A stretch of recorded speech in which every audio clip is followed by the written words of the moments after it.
Welcome to this Whole Life Club Action Hour on everyday toxins and the habits that help you thrive. I'm a registered dietitian, Nichole Andrea Russert, your host for today. And are you ready to take a closer look at the everyday exposures that may be quietly affecting your long-term health? In today's interview, I will be joined by the lovely Dr. Laurie Marbas, a double board certified family and lifestyle physician, to explore how common substances such as ultra processed foods, alcohol, nicotine, and environmental toxins can impact your well being over time. We will talk about how to recognize hidden risks in your daily routines, reduce exposure without overwhelm, and build protective habits using a lifestyle medicine approach. You will learn practical strategies that can help support your energy, your resilience, and your overall health. This event is a part of Whole Life Club Food Revolution Network's ongoing membership community. Some of the questions I will be asking today will come from our members. As always, this conversation is not medical advice. Please consult a qualified provider for any personal guidance. Now let me introduce you to the very insightful Dr. Laurie Marbas. Dr. Laurie Marbas is a double board certified family medicine and lifestyle medicine physician who has been utilizing food as medicine since 2012. She currently holds 50 state medical licenses across the United States. She's founder of drmarbas.com and the Habit Healers Mindset Substack. She was a former co-founder of Plant-Based Telehealth. She was the first managing editor for the Plant Nutrition Project's International Journal of Disease Reversal and Prevention. She's also the host of the Habit Healers podcast, whose mission is to provide resources that will empower individuals with the knowledge, mindset, and inspiration to successfully adopt lifestyle interventions and achieve health and well-being. Welcome, Dr. Marbas. Thank you for having me. I'm excited to be here. Thank you so much for being here. We are very excited about this conversation today. So let's dive in. Okay, so I'm just going to start from the top. What exactly are risky substances in the context of lifestyle medicine, and why do they matter so much for long-term health? Well, there's 6 pillars of lifestyle medicine, and that one of them is risky substances or avoidance. So that basically refers to things that we consume or are exposed to that can negatively affect your health either acutely or over time. So those would be things like alcohol, tobacco, excessive caffeine. Coffee in small, 2 to 3 cups is good. Processed sugars, the ultra processed foods. And I say ultra because processed foods could just be cooked beans, right? But ultra processed foods are the ones that have the chemical description that we don't quite understand what they mean unless you have a chemical degree. And then certain environmental toxins like plastics in our environment and things like that. And then even some over-the-counter or prescription drugs when misused, for example. And it's really, they matter because over time, they kind of chip away at your resilience. So it's just kind of like like you're destroying it. It's kind of like, if you think about like a river that creates a canyon over time, it's just that slowly chipping away at the rock. And I would say that would be our resilience or our health as well. And harm might not really show up immediately, but maybe over years or decades, those substances can cause chronic inflammation, hormonal imbalances. You have metabolic disorders like diabetes. You have cardiovascular disease like heart disease, and even some cancers. So you can just kind of think of them as a slow burn contributors to disease. Yeah, thank you. Right. Sometimes we don't know anything is happening, but to have the knowledge and awareness that these substances may be harmful over time, it's good to know things in limitation like alcohol or caffeine, which leads me to my next question, because, alcohol, caffeine are pretty widely accepted, at least in small amounts. And, alcohol we know is really, as we've heard recently from research, that it's not really acceptable for health in any amount. But socially speaking, it's acceptable to have an alcoholic beverage occasionally, just in social conversations or situations, talking about the public, not science. Right. So how do these sometimes alcohol or occasionally a glass of wine or the 2 to 3 cups of caffeine in the morning how do these seemingly small habits contribute to chronic disease over time? You mentioned the river as an example. Is there anything else you can add to that?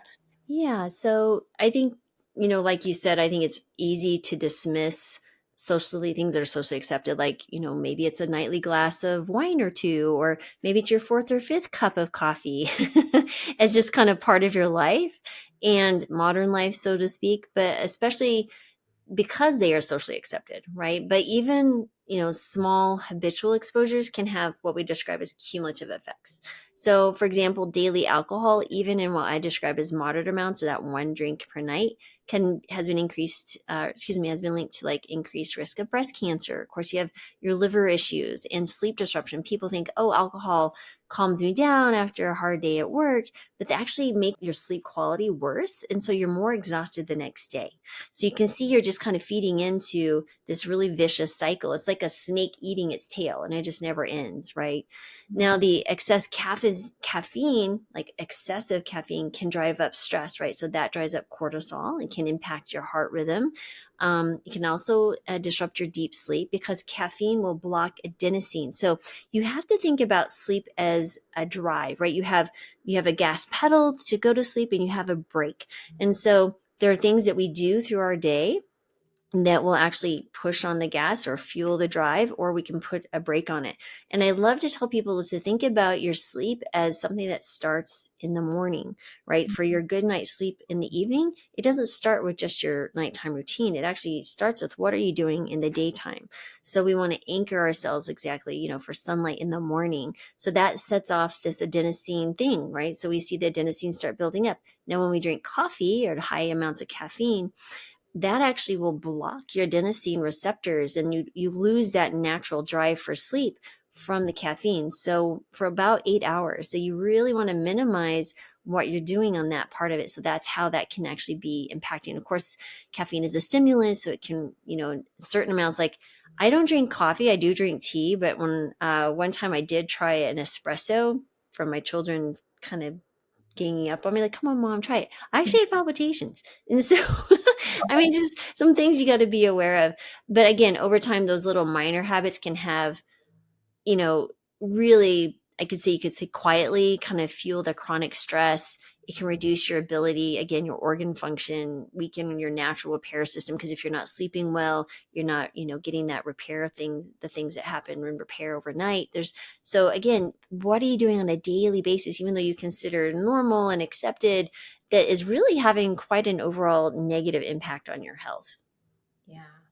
Gosh, that's interesting that you try the espresso with your kids and experience that. It's so important to know your body and your individual responses and just to have that awareness. I had a similar experience years ago. I was drinking oh, quite a bit of coffee in the morning.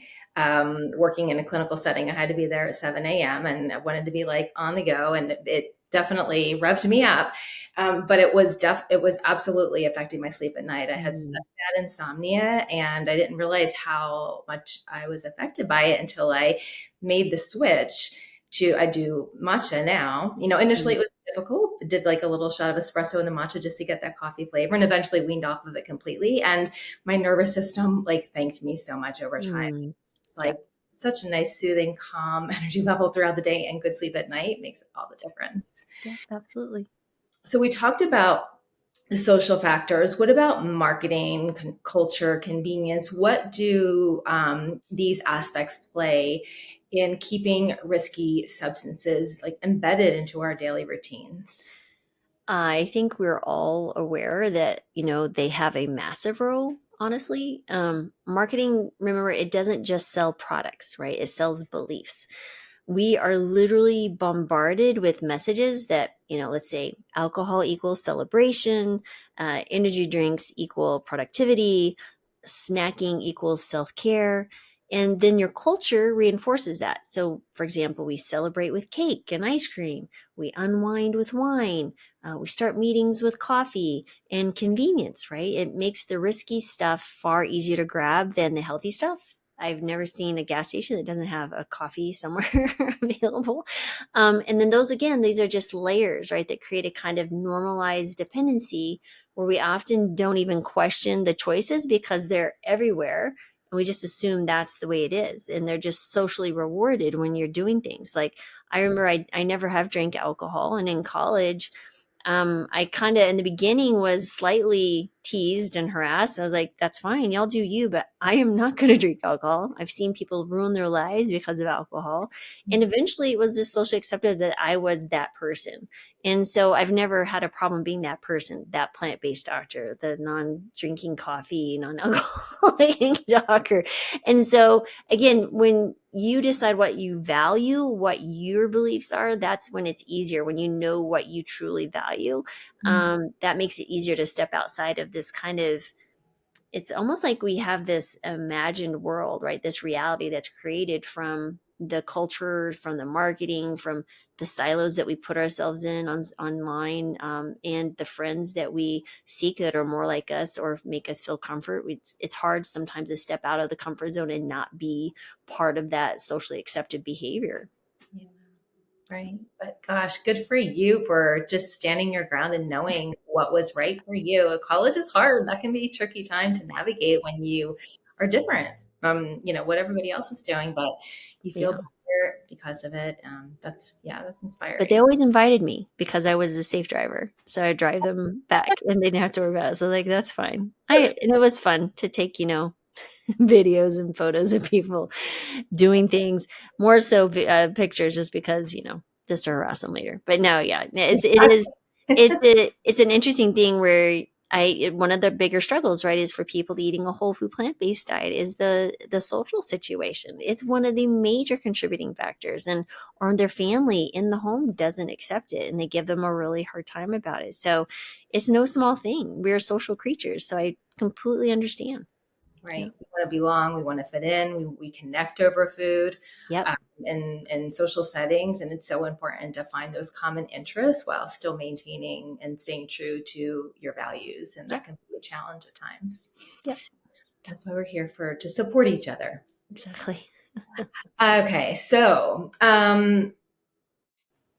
what are some of the top everyday products or environmental exposures that people may not realize are contributing to their toxic load, whether it's outside, inside their home, things they're putting on their bodies? Yeah, I think some of the things that probably are the biggest hidden offenders are going to be things like scented candles and air fresheners. They're not only harmful for ourselves, but they're harmful for our pets, right? So they're loaded with synthetic fragrances, and other chemicals. The nonstick cookware like Teflon, this crowd is probably more aware of those things, how they release harmful chemicals when they're heated up. Of course, ultra processed foods, right? So these are packed with preservatives, emulsifiers, artificial additives, even things that say they're plant based or healthy. You have to read on the back of them. If you don't recognize it, just put it back on the shelf. And of course, I think things that are becoming up more and more aware are the plastic containers, especially when heated, because they can leach what we call endocrine disrupting chemicals like BPA, where it affects your body's ability to release certain hormones. And of course, there's other things like conventional personal care products like deodorants, lotions, shampoos, things with parabens or sulfates in them. Those can be very harmful. And again, minor exposures, might seem harmless, but over time, they contribute to what we call almost like a body burden, right? It's a buildup of those low level toxins that again can affect your hormones, fertility, your metabolism, and especially like your immune function. Mhm. Yeah, it's interesting. I'm not sure if you've seen, I can't speak to the study, but I know there was a recent study about nanoplastics found in the brain, Oh, those who had cognitive decline or Alzheimer's, I think. Um, do you know that study? I don't know the study, but I heard about it, so I haven't read it, but it is very scary. Honestly, there might be a part of me that doesn't want to read it. It's feel like, oh my gosh, I've spent 55 years on this planet. God knows what's in my brain. Right, because there's so much that is unavoidable. It's in our environment every day. But I think, what we're discussing here today and this conversation is so important because at least we can do some things within our control and what we Right. cook with and how we store our food and what we Yeah. put in our body. So at least controlling what we can Right. hopefully give us some peace of mind. I mean, I think about all the Tupperware parties my mom had. The Tupperware that we It just makes me cringe. I was like, oh my gosh. Yeah, don't think about it. Moving forward now. Moving forward. Your decisions. Okay, so what are some strategies for replacing risky habits or some of these toxic products? I mean, it could be strategies for someone who wants to quit smoking to someone who's trying to move away from alcohol. Yeah. So, I think there's two camps here. It's kind of like removing unhealthy foods and going more towards a whole food plant-based diet. There's people who preach go all in overnight. The problem is that kind of sets you up for overwhelm and failure. So I tend to preach a little bit differently. It's about crowding out the bad by adding in the good. And so that's really about Substack, for those who aren't familiar and you heard maybe in the introduction, it's a daily newsletter that I put out, and it's called The Habit Healer's Mindset. And I talk all about habits and health and really kind of break down that complex to the simple. And it's really this, it's just doing those small habits, and over time they accumulate and crowd out the bad, right? So it's like starting that little snowball, and it grows and builds the more that you do. It's repetition. And so, for example, a few, I would say what we describe as realistic alternatives could be like maybe swap your alcohol for mocktails, right? Maybe with adaptogens or herbs that promote relaxation versus using the alcohol. They can interrupt your sleep. Maybe replace your smoking rituals, maybe with something that also gives you the same reward that that habit did. For like example, deep breathing. Maybe there's gum, physical outlet like stretching, walking. Really, it's about examining the habit where it's coming in, right? So habit has a trigger or a cue, and then there's the behavior, whatever that is, and there's some type of reward.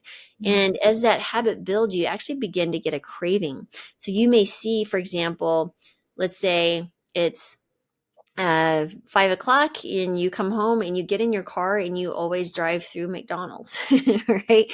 So maybe instead of driving through McDonald's, because 5 o'clock is the trigger, and that's like your brain starts craving, let's say, the French fries before you even get in your car. You start salivating because you're thinking about that's the craving.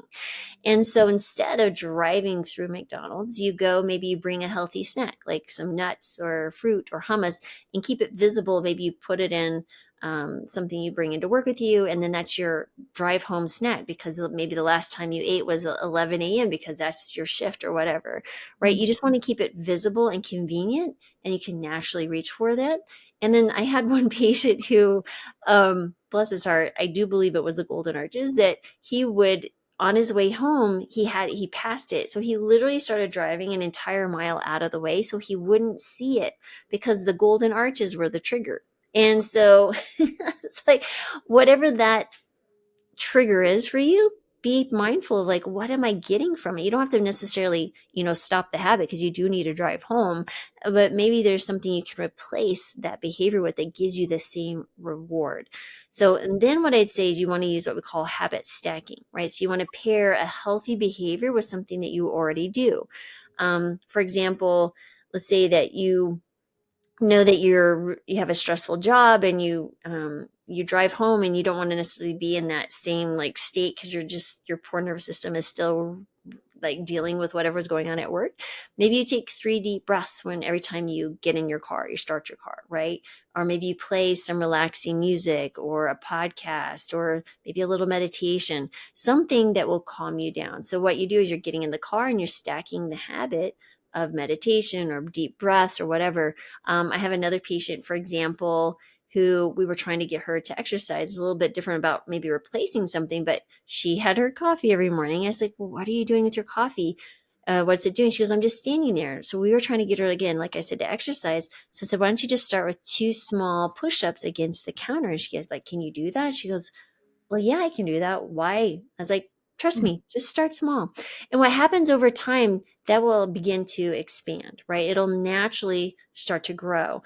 And 2 months later, we had a follow-up, and she goes, Dr. Marbas, you didn't even ask me about my push-ups. I was like, oh my goodness, tell me about your push-ups. She goes, I'm doing 60. Now, mind you, this is a woman in her late 60s who was not exercising. And I bet any of you to go do right now 60 push-ups on any counter, you're going to be a little bit challenged unless you're already like a, push-up champion. But that is quite an amazing thing to think about. Over the 2 months, you went from just doing 2 to 60. And Wow. that's incredible just by stacking it to a behavior that was already going to happen.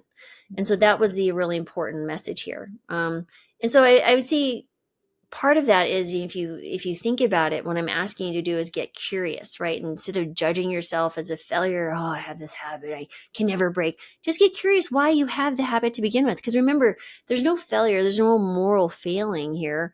You've just created a habit at some point in your life that was actually helpful, right? You did it because it made you feel better. Don't be judgmental. The brain just wants you to feel better. It's just doing its job. It's creating that habit. So when you become curious, when you ask, what am I really needing from this habit? Is it comfort? Is it a break? Is it connection? Then you can find an alternative or a healthier way to meet that same need. And so that's how I would frame, let's say, what are those alternatives that you get that same reward? That's the key there. I love that approach and appreciate it so much, just because I think that we could sabotage our own efforts so easily just by our self-talk Oh, and feeling guilty and blaming ourselves. And it's just, you go down a rabbit hole. But just to frame it as like a curiosity, and you are setting yourself up for success, mm-hmm. stacking habits like you mentioned, and replacing something good with Yep. something that might be not serving yourself. It's Yeah. it's a I great. call it healing habits, right? So you're healing the unhelpful habits, and then you're creating healing habits that actually heal you and promote your health. So that's literally, I always say you're one healing habit away from a transformed life. And so that really has become my little mantra. You'll see it all the time, like all the Substack, all the newsletters. It's literally what I'm talking about all the time. Because when you frame it that way, like, how can I heal myself today? What's the one healing habit that I can do?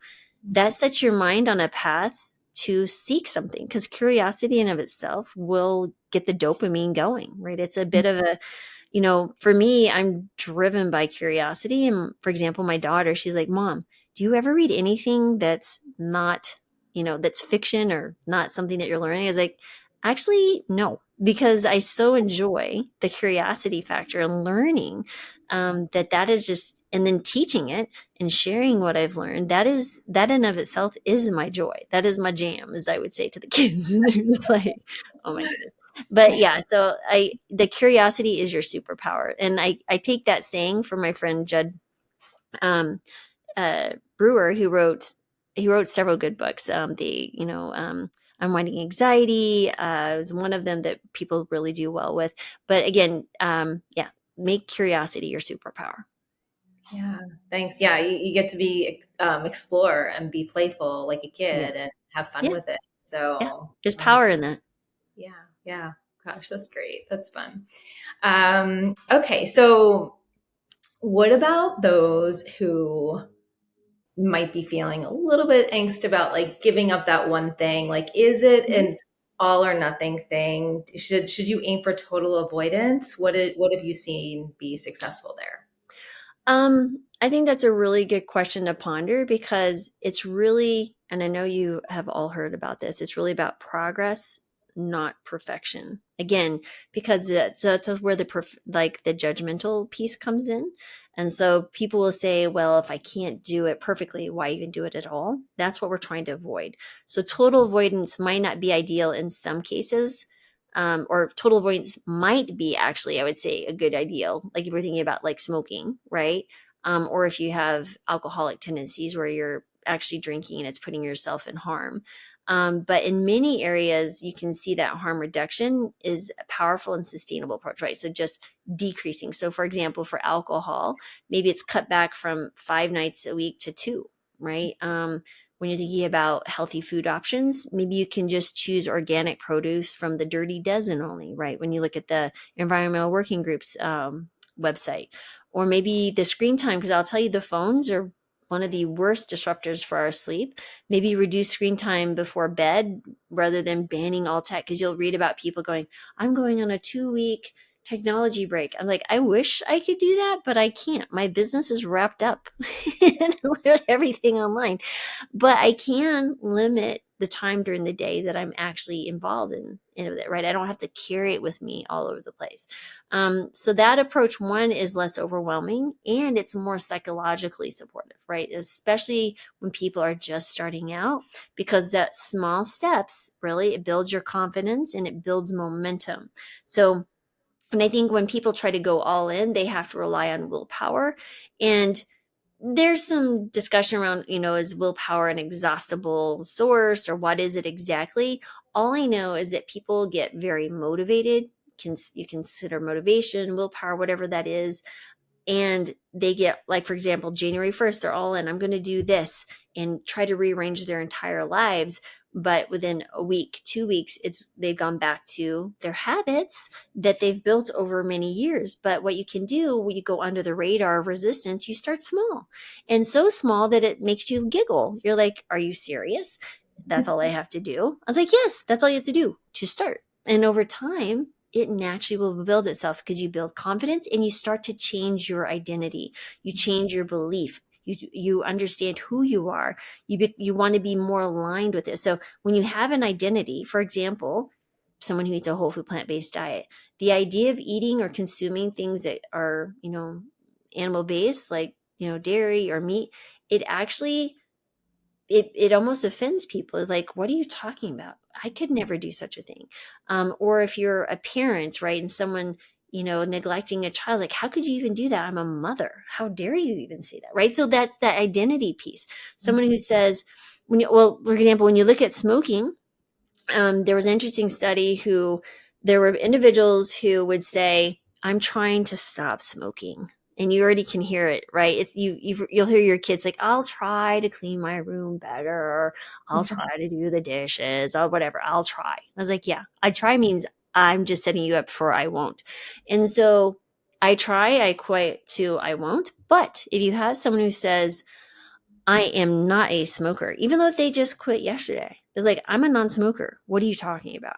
They've already literally bought in and said, I agree to this belief and identity that I'm not a smoker. These people will be much, much more successful at not ever going back to cigarettes than someone who says, I'm trying to stop smoking, versus someone who's like, I don't smoke because I'm not a smoker, because something has happened in their mind that says, I am this person. So I am is a very, very powerful statement.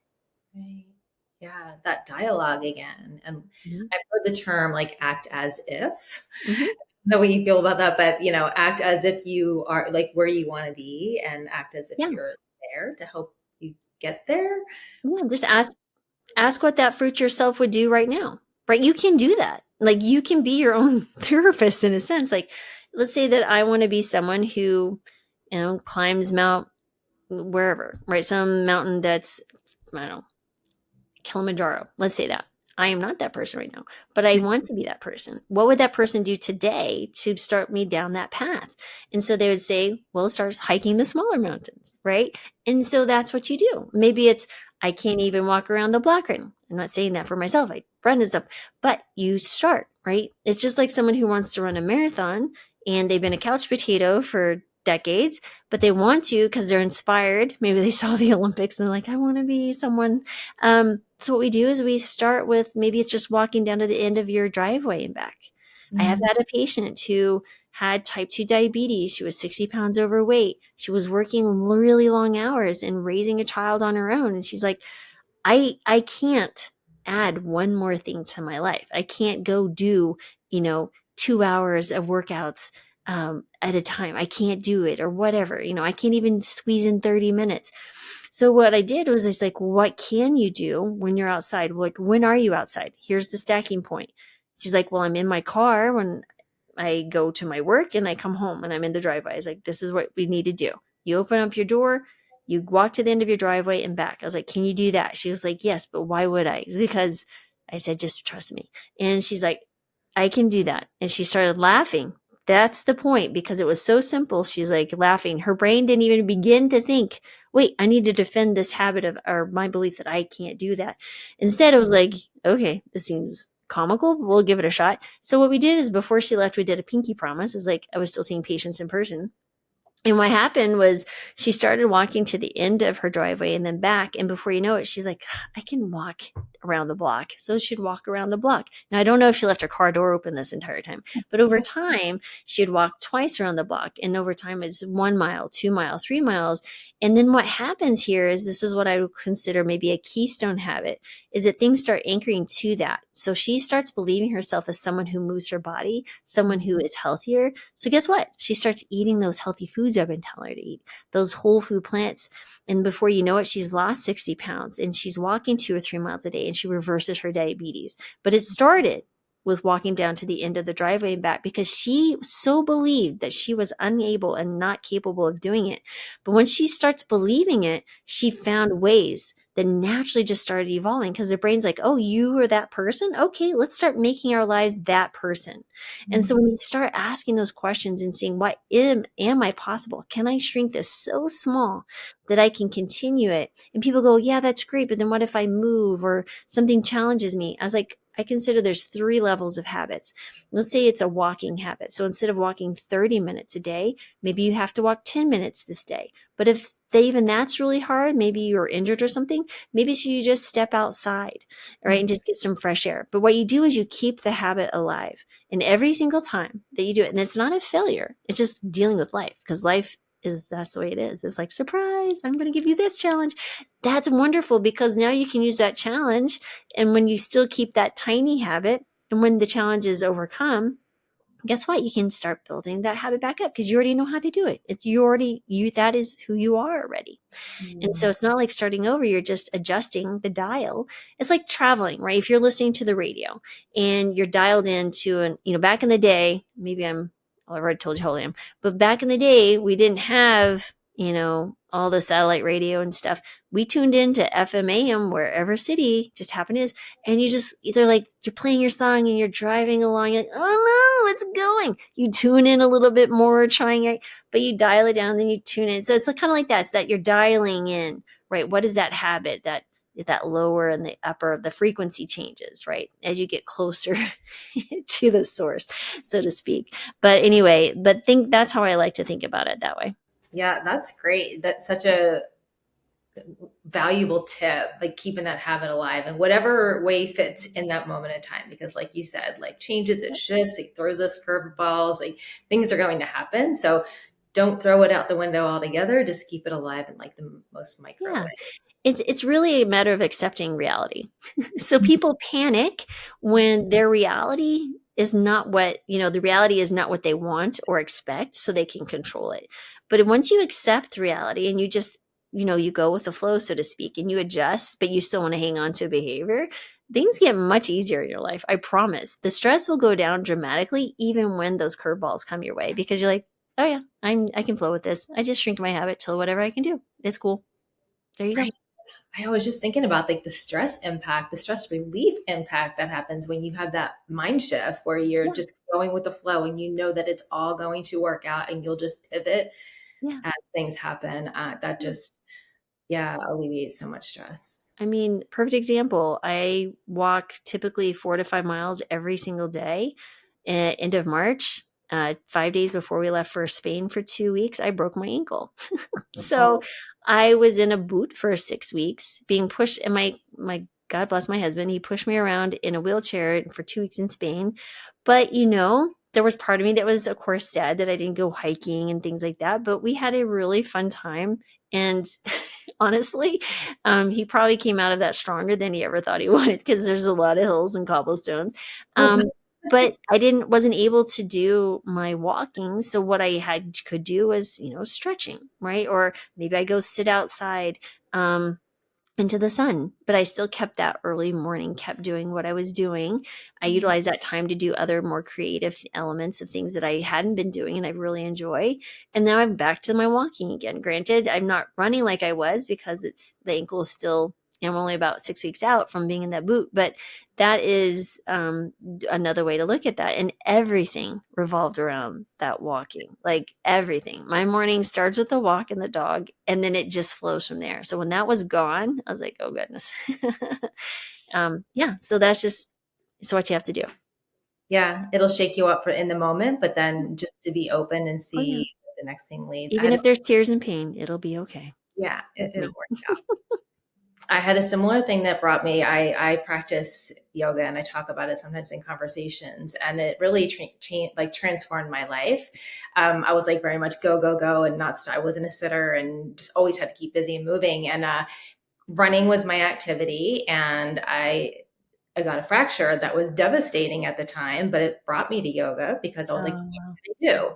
I also never stretched. So it was very tight. You know, it was like the example of what, you know, you always hear people say, I can't do yoga. I'm not flexible enough, but I'm still like years. This is in 1999. It still takes me a while to warm up. Like you don't have to be flexible to do yoga, but the mental health benefits that came from that Yeah. were, I just didn't know I needed to stop. So it was Right. such a blessing.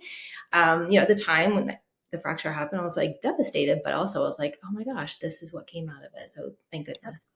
You know, I hear you. sometimes you don't see it till hindsight. But so on this kind of topic, designing your life with health in mind, I think this kind of leads into it because you want to navigate life in like a flexible way, be flexible, go with the flow, always keep that habit alive. Do you have anything else you would add around how to design a life with health in mind, and how can you reshape your choices without feeling restrictive? Yeah. So, first of all, I need you to understand that 43% of your daily behaviors are habit driven.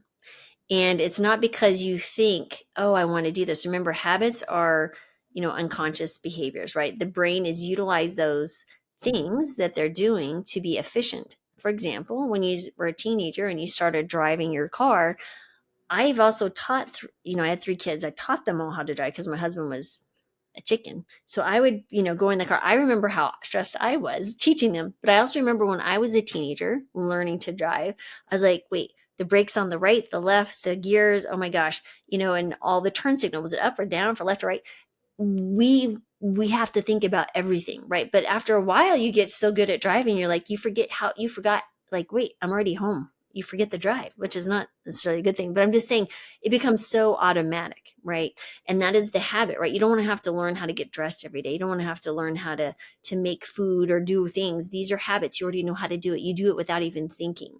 But the really important thing to understand here is that you really understand your environment is the most important thing you can do. So intentionally setting up your environment, that will set up your habits. So one of the best ways, if you want to start fresh, is move to a new location, right? Because that not only disrupts your bad habits, it disrupts your good habits. Okay. And so the environment is much stronger than your willpower or desire to do something or a goal. So think about what can you do in your environment that your healthy habits are your default habits. It's really important.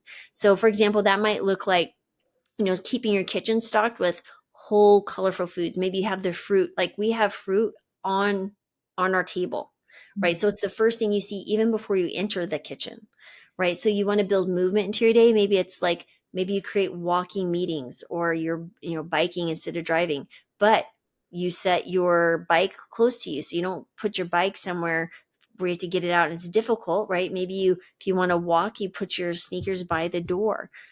So think about those type of things. Maybe it's you're setting up a time with a person, maybe someone that is you're like, for example, my husband and I, we go to the gym every single morning after our walk. We walk our dog and then we go to the gym. We do weight training 3 days a week and we're doing cardio 3 other days a week.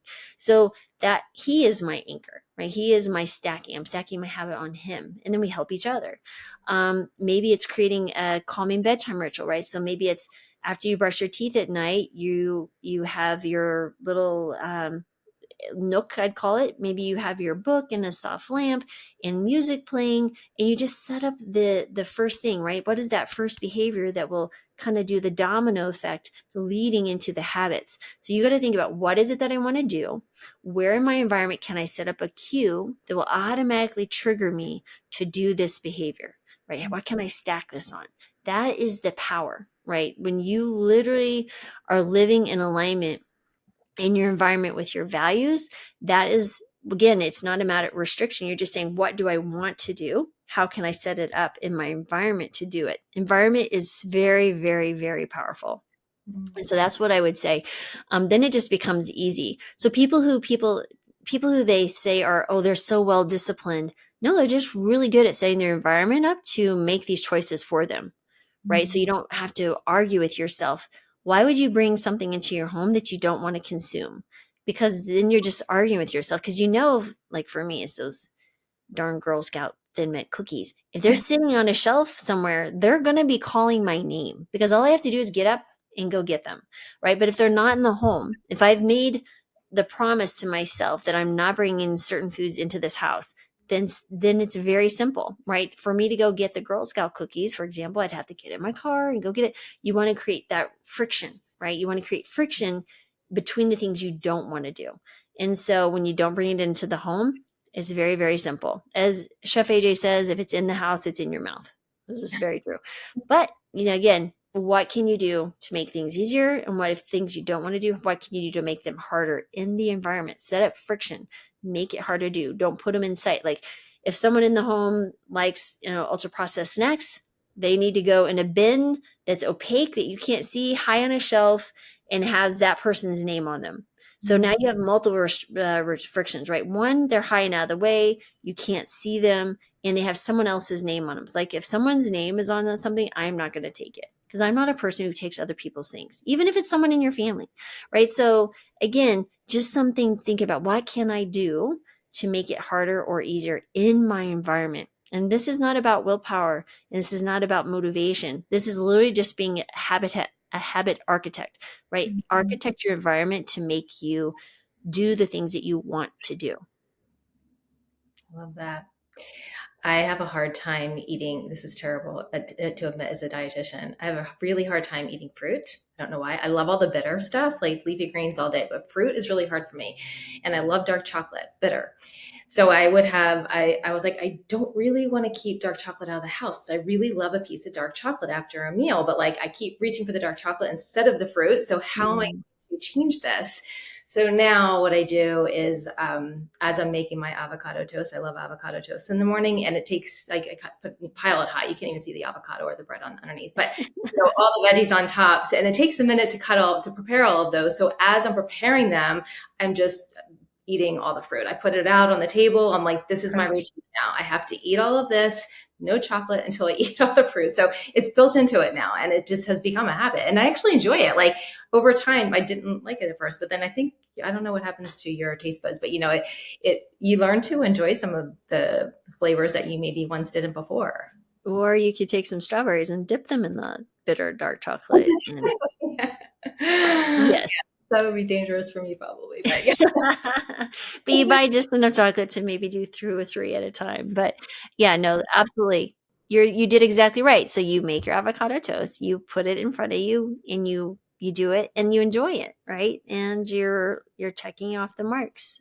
Yeah. And that's the other piece is celebrating. So anytime you do that, you're like, yeah, I'm someone who eats my fruit now. I'm a registered dietitian that teaches people how to eat well, and I do it myself. And so what's important here is that celebration piece, even if it's just a check mark on a calendar. For me, it's those little stars. Remember when you're a kid and you get those little stars, those little aluminum little stars? They're the best. Blue is the best. Oh my gosh, made my week. You get those little blue stars, like, good job, Laurie. Like, yes. And so I literally have aluminum stars. I don't have them right in front of me on calendars. Like when I'm trying to build a new habit, if I get those stars, like, yeah, my 10-year-old self is like freaking out. Like, yeah, you go, girl. Go you. Oh, yeah. That's so fun. Yeah, that reward, that celebration, like whatever feels good, that little extra, Yeah. It's the dopamine. You're completing that cycle in the habit loop. Yeah. Yeah, I love that. Thanks for sharing. All right. So we have 2 member questions. Trudy L says, substances we put on our skin, like deodorant, lotions, perfumes, have direct path into our bloodstream. Which substances are most important to eliminate? What are good substitutes for these substances? She says she's been recently using coconut oil with a few drops of lavender essential oil added as her moisturizer, and it works great. And the scent means she doesn't need perfume. So nice. Yeah, I think she's doing, that type of thing right. She's really thinking about what are the whole natural products that you can do.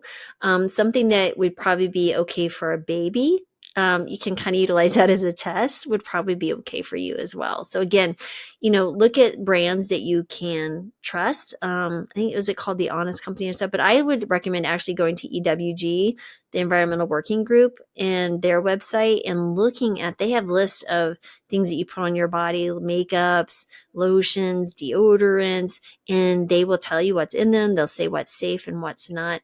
There's so many things and so many, oh my goodness, so many products on the market. The other thing is you can make your own, right? I'm not someone who does this very well, nor have I time. I wish I was one of those people, but the reality is I'm not. They make their own soaps, they make their own shampoos. One of my kids actually went through, they like to tinker, made their own deodorant.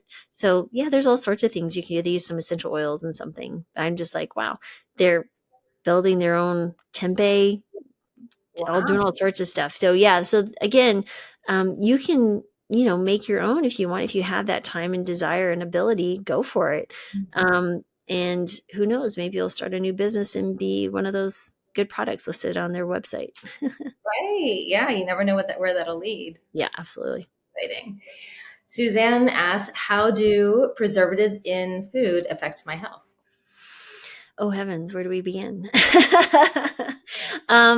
So really it depends on what the preservative is and the amount, what is the processed food, the ultra processed. So I would say again, the least amount of processed food you can to get, the better, right? So it depends on the chemical, and some of them are less inhibitive than others. But for example, one that we might see in our plant-based products, maybe emulsifiers. So those will be found in things that make things thicker, like milks, dairy milks or non-dairy milks and things like that. Those can actually disrupt your microbiome and cause all sorts of issues.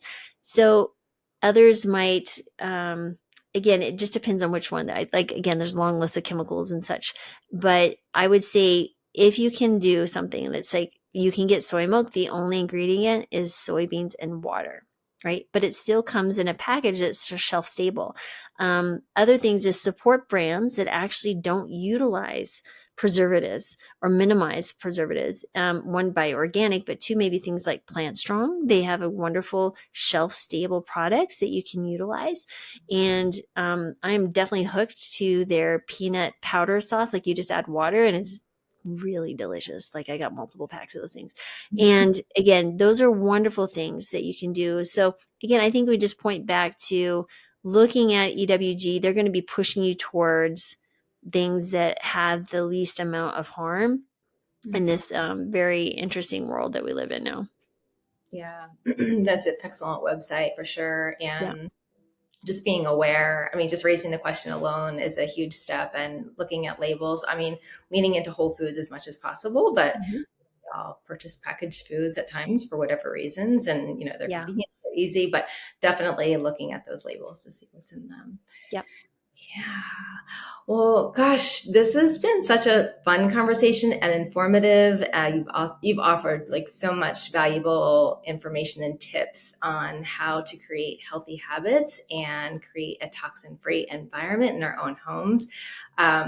So much goodness has come out of this. So I know that our members are really going to appreciate it. Dr. Marbas, where can folks find you for more information? Yeah, no, thank you. I would say the easiest is drmarbas.com.